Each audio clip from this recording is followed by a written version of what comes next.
Hello, beautiful people.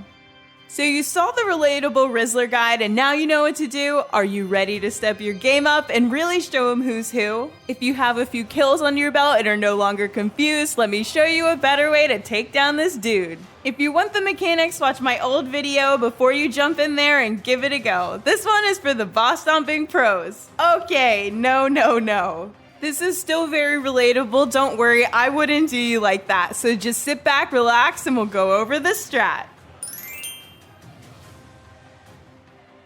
Okay friends, we are going to bring magic to a necromancy boss. Well, in a way. Yep, that's right, bring runes for ANIMATE dead because we're going to bring our magic tank armor. Bringing magic gear to a necromancy boss? I know it's kind of weird, but let me break it down for you real quick. Darkness is mostly useless here, and because we have all of the accuracy that we're ever going to need in the world, we're going to bring 3 pieces of magic tank armor to help carry us through.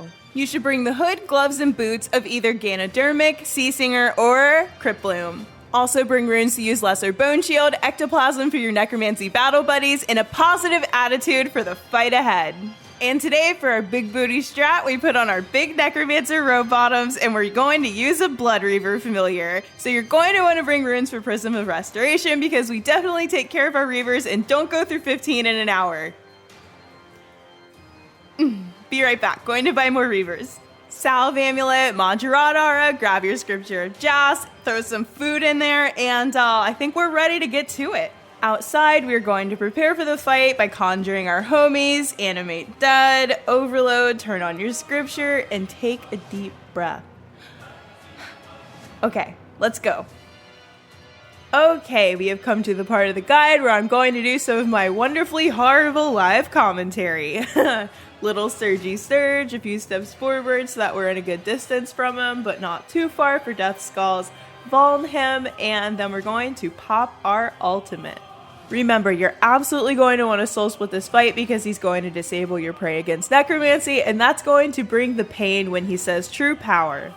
Next, you're going to see the obelisks appear in the room. We're going to ignore them. What these obelisks do is they add souls above his head, and then he throws them at you eventually, and it hurts a lot, but that's okay because we're legendary gamers and nothing bothers us. Prism of Restoration so that way your Reaver doesn't die, and then go ahead and use Studs of Fate, Finger of Death, and those minions that he calls are going to disappear like they were never even there. And we're going to just keep doing this over and over again. You can see that my conjures are dying. You can re-conjure them if you want. You can also keep them alive with Soul Link. That's kind of up to you. The downside is reconjuring the ghost and the zombie are going to cost you adrenaline, which you kind of need for your big booty DPS. You see this is true power, you pray necromancy, and then you go back to soul split. Okay, now we're getting close to the HP where he's going to spawn his ghost boys. He says join us in death, and then they pop up behind you.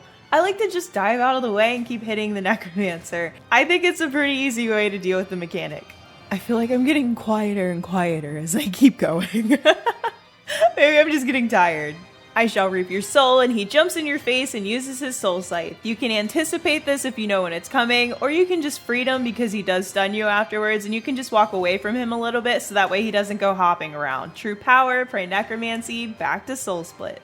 Join us in death, here come the ghost boys, dive away, and keep hitting the necromancer. Easy peasy lemon squeezy. When we get him under 200k XP, we're going to phase. Everything despawns except for the obelisks, which no longer function, and we get to the hurty ouchie part.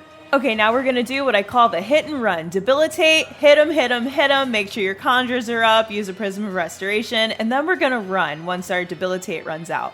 Run to one side, then run to the other, then run back to the other side, and then run back where you just came from, over and over again. What this is going to do is keep you in range for necromancy hits, allow you to hit while you run, so you kind of hit now while you stop, then you run again, hit when you stop, run again, and eventually he's going to die, and you don't like absolutely get blown to pieces by the lightning.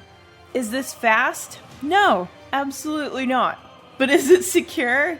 I think as secure as this part of the fight can be. Andy's death mark, so goodbye boss. Night night. And you can always throw in more defenses in there just to be more secure.